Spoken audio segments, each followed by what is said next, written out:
with this,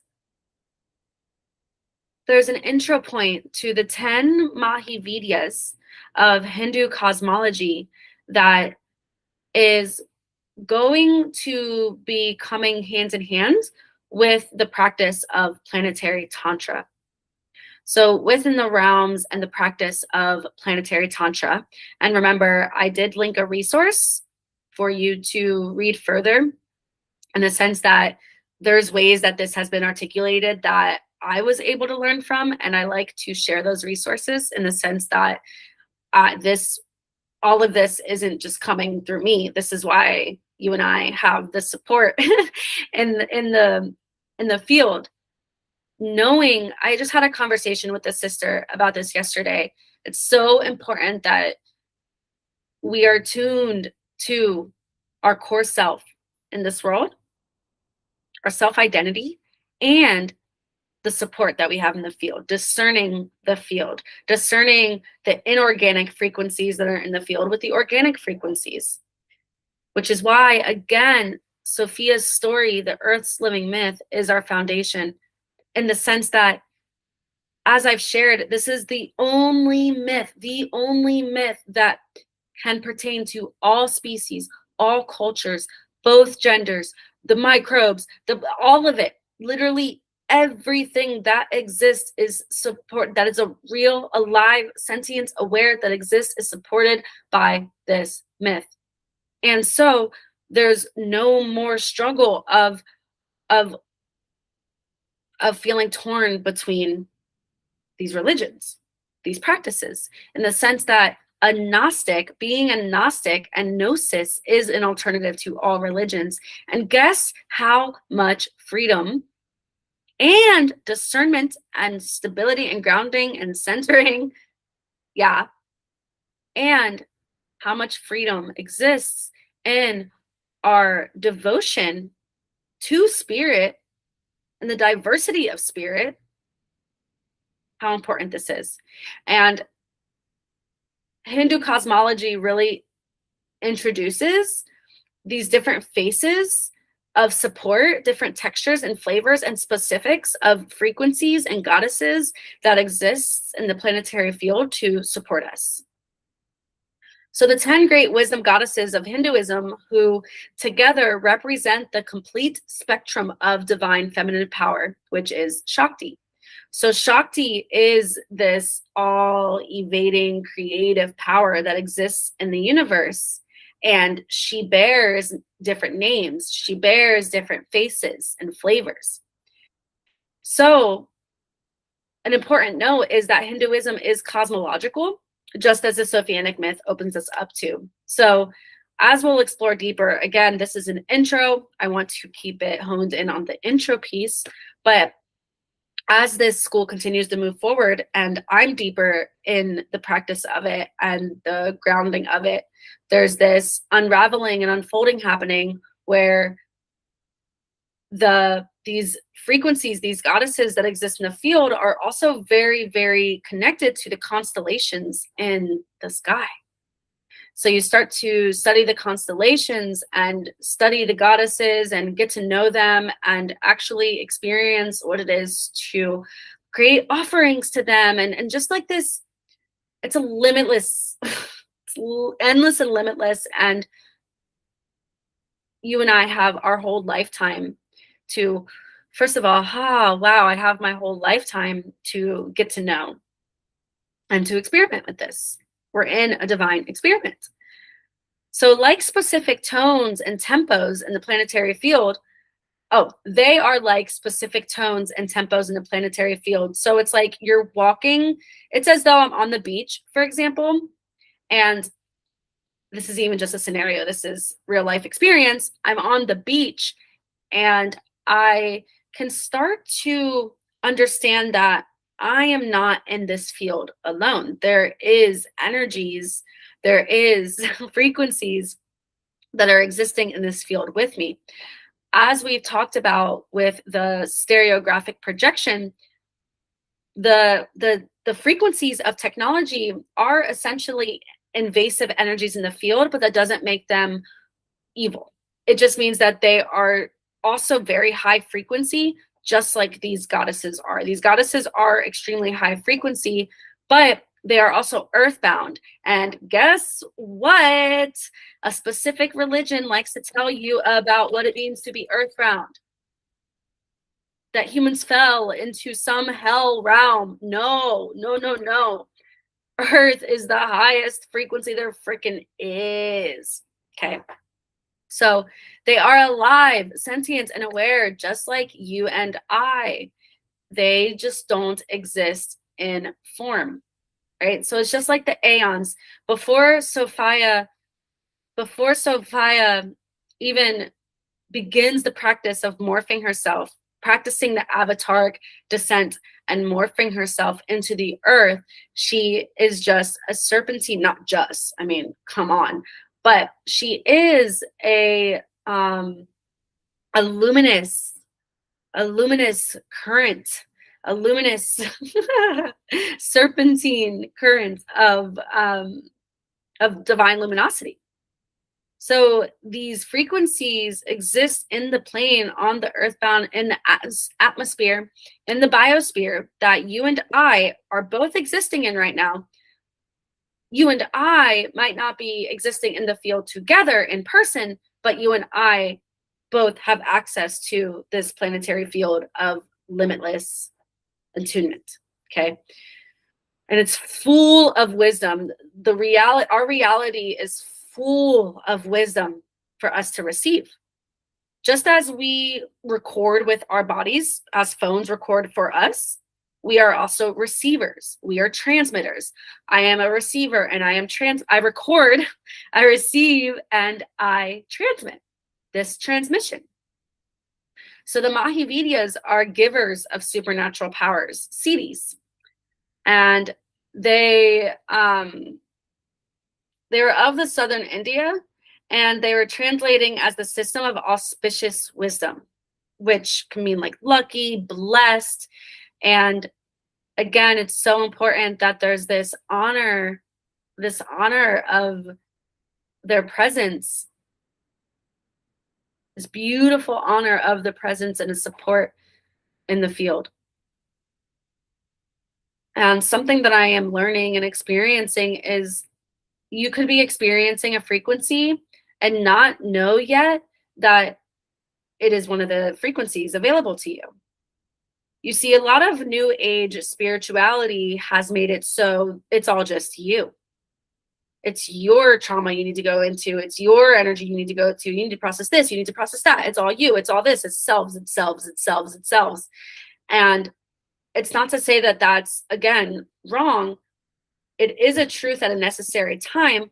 But as I taught in frames and Rigpa, their frame is created to transcend the frame. And when you transcend the frame, you can direct your attention to a different truth. So important that truth is truth until something new becomes true. And there are truths that have been around for centuries that are unveiling themselves in our reality at all times. So Hinduism, more about Hinduism. Of course, I of course encourage you and hope that you investigate further within your own realms, investigate what it brings up for you. Maybe you grew up in a household that said that worship of or reverence toward, however you want to, remember we talked about worship in the part 1 in the sense of however you are intending with that word and practicing with that word, how maybe you may have learned that was you had to only worship one God. And so Hinduism entails diverse systems of thought, mythology, and other topics. It is a religion, but it does not function through monolithic doctrine and rules. And therefore, it is a religion to experiment with and practice with and experience. But again, Gnosis is an alternative in the sense that you could be, for all I know, you could be studying and experiencing Catholic folklore and communing with a Hindu goddess as a human animal.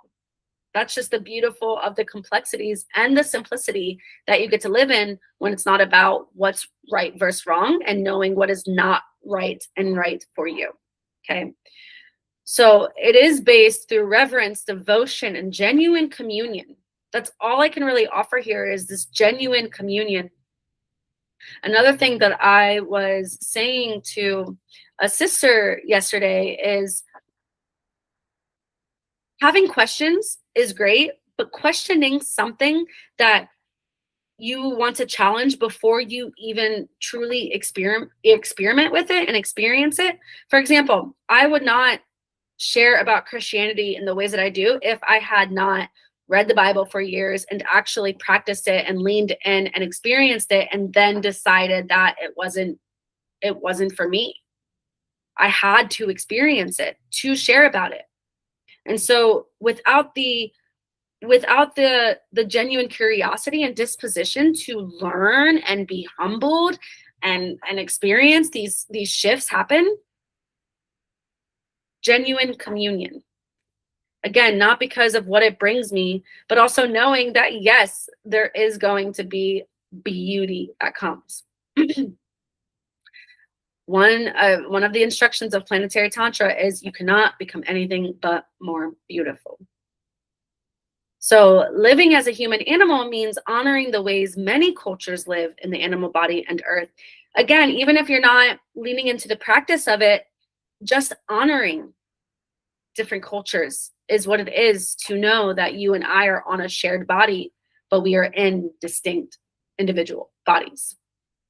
So again, Gnosis is an alternative to all religions, and paradoxically, you and I use comparative mythology to land in the genuine Gnosis. So really, like behind each of these goddesses is a story, and look in different places, the story will still be consistent in the sense that it's not just gibberish. Like, these are real mythologies. These are real stories and narratives that humans have communed with and have sat around the fires and talked about and have revered, that still do revere in different cultures, and how knowing the Divine Mother and knowing our anchor in the Mother, how much beauty there is to play with our discernment and knowing our sovereignty.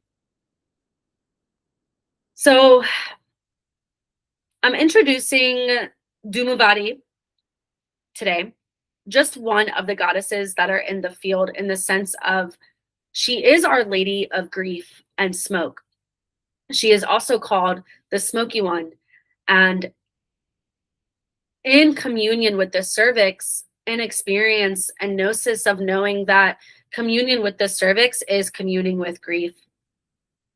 Even if it appears as pleasure or joy or cognitive ecstasy,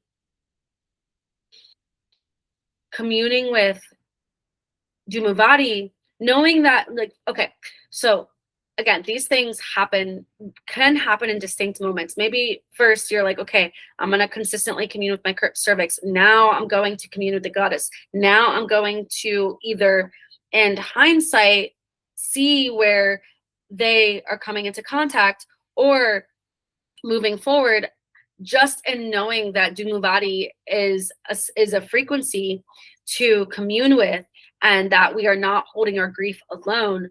That is enough in and of itself to know that to know that it's safe to be in this sovereignty and the support of these frequencies. It's just so beautiful. So she's fearsome, she's smoky, she's inauspicious. She symbolizes loss and disappointment and sorrow and the ultimate void. And in her mythology, in her stories, she's actually depicted as an old and ugly widow to really represent and teach detachment through the acceptance of loss, despair, and emptiness. She strips away the transience and the illusory, and she's really, really, in my experience, because Dumavadi has been a really potent goddess that and frequency in the field, in the sense that, man, living by the ocean It's July 2026, and I lived by the ocean from April to the beginning of June, and or end of March to the beginning of June, and living by the ocean and the lack of direction that can arise, I was able to really, really, really, really, more than ever, be in the waters of grief. And there's something beautiful about Dumuvadi representing smoke, because smoke appears and then it's gone, right? Grief appears and it seems to vanish, but as you and I know, grief is a flow. It does not discriminate. It does not really know completion, but it gets to be beautiful and way less heavy. So she reminds us that we can't look away from the ugly. And invoking her and communing with her spirit helps us remove hurdles, gain supernatural powers, and she grants desires. She also represents poverty, frustration, and despair. So I thought this was funny that I wanted to include her in this specific teaching, in the sense of part one. There was a lot of frustration through through the experience of poverty that I have experienced, in the sense that I had to like move things around, and there's certain upgrades that I haven't been able to make because of finances, or at least the illusion of what I think is because of finances, right? And the frustration and the despair and the disempowerment that can arise because things aren't working, and then how there can be this tendency to be like, oh, Shanice, this is why, like, blah blah blah, instead of all this extra pressure and processing and these things, to just know and sigh and rest into knowing the support in the field.